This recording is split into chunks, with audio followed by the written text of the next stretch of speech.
This can be a manifestation of the frustration and disillusionment felt by younger generation. They witness the struggle experienced by male and female workers in their 30s, 40s, 50s, and still they cannot see a bright future. Some of them have nostalgic and even idealized notion of traditional gender roles and pictured patriarchal style in rosy tint.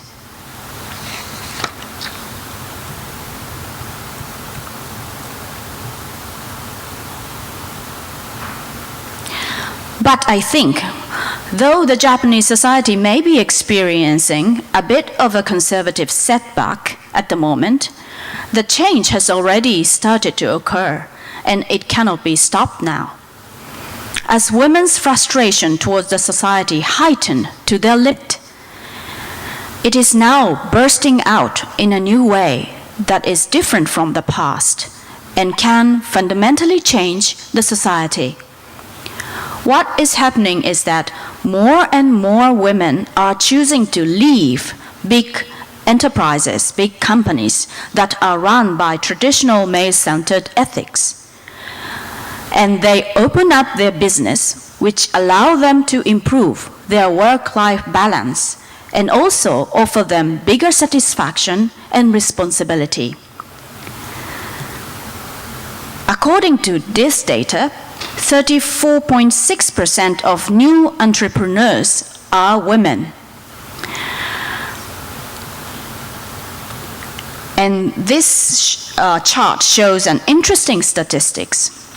It shows how each entrepreneur feels about work-life balance before and after setting up their own business.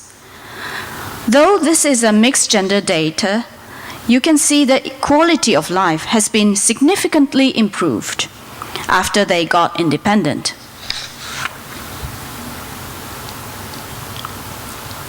This is quite interesting. As you can see, people, especially more women than ever before, are choosing to say no to the society and create their own sphere where they can work comfortably. Also interesting is that fact that business newly opened by female entrepreneurs have tendency to hire more women than men. In fact, the data shows staggering 90% of those hired by new enterprises led by women are women. It seems women are creating their own space and expanding the networks to help other women too.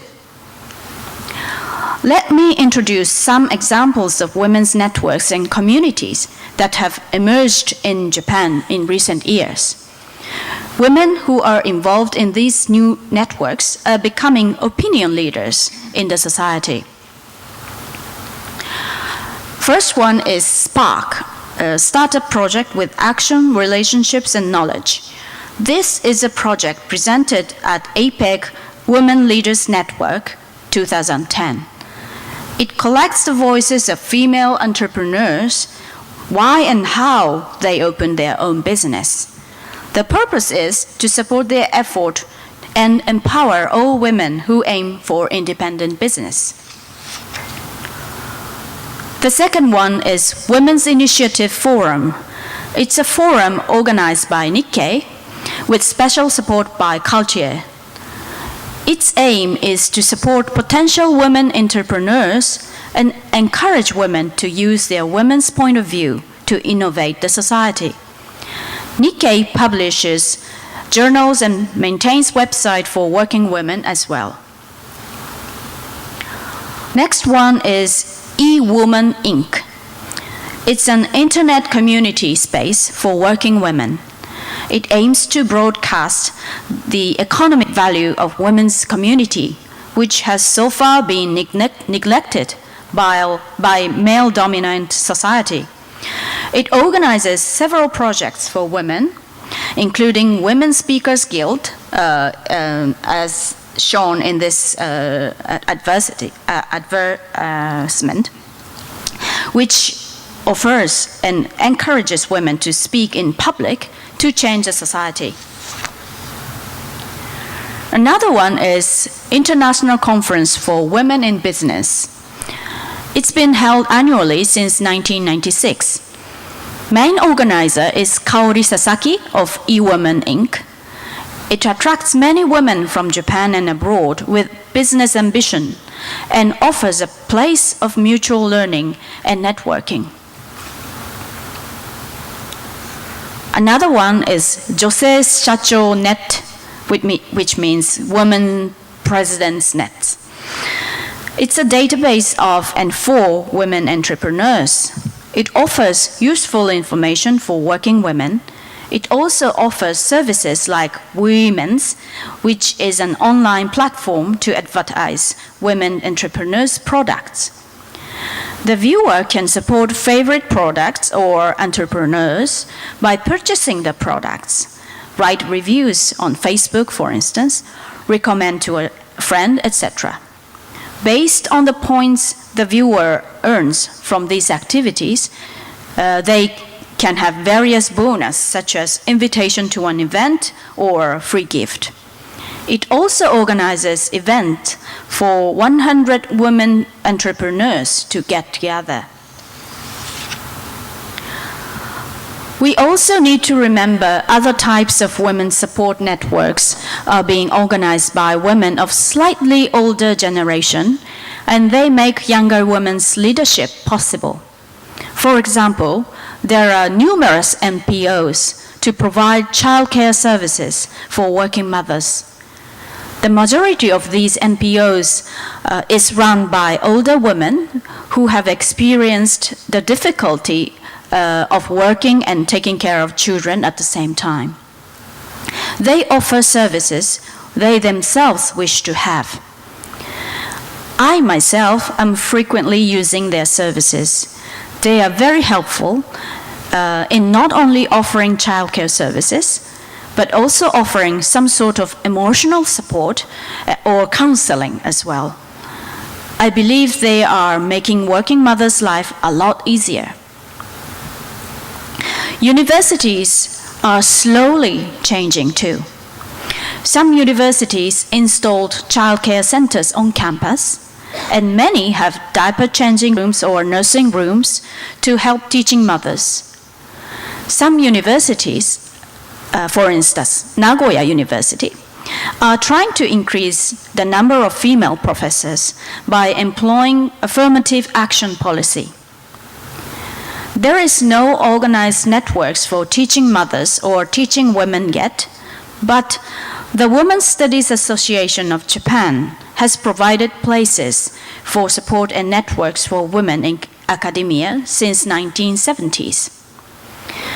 The university I work for started Tamaji Network, which provides mutual support system for female teachers of gender studies in Western Tokyo area.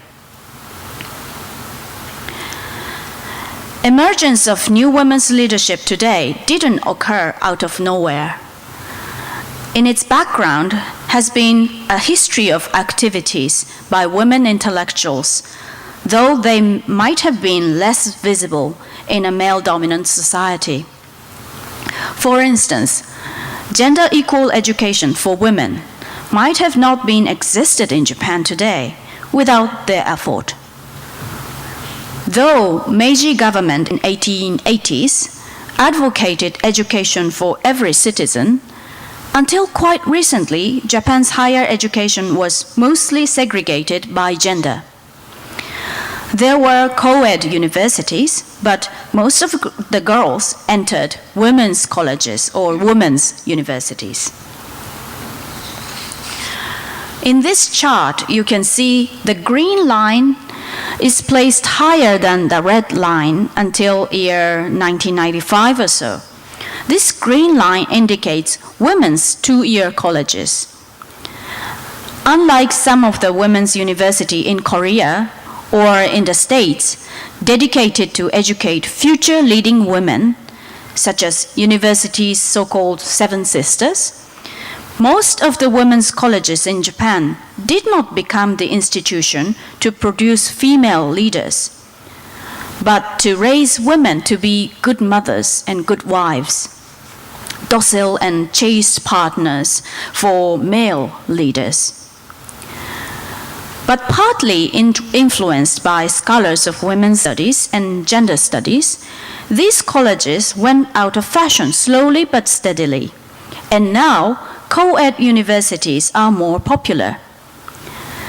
The majority of women in their 30s today are those educated in co-ed universities, and their sense of equality may be a driving force to realize the equal society.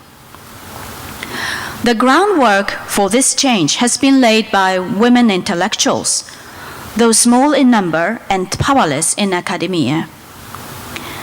They struggled very hard to realize gender equal education for women, and now, after many decades, it is finally coming into shape. The prototype of this effort could be seen in Ms. Umeko Tsuda.